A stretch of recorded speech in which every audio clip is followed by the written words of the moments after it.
Le roi, le vizir et le pauvre pêcheur. Un roi et son vizir se promenaient dans leur royaume. Ils s'arrêtèrent chez un pauvre pêcheur et passèrent la nuit chez lui. La nuit, le vizir entendit une grande agitation. On lui dit que l'épouse du pêcheur était en train d'accoucher. Après un certain temps, le vizir apprit la naissance.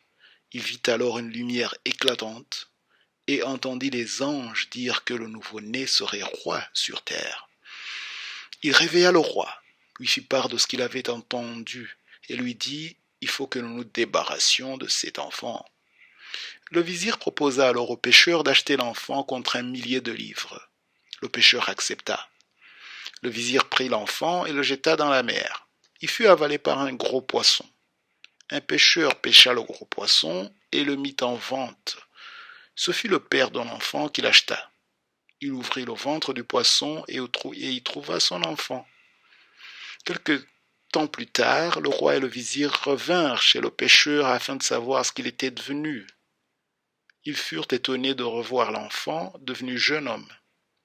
Ils décidèrent de se débarrasser du garçon d'une autre manière. On demanda au pêcheur d'envoyer son fils au palais et on lui donna une lettre lui demandant de ne pas l'ouvrir. Cette lettre, destinée à l'intendant du palais, transmettait l'ordre de tuer le garçon dès son arrivée.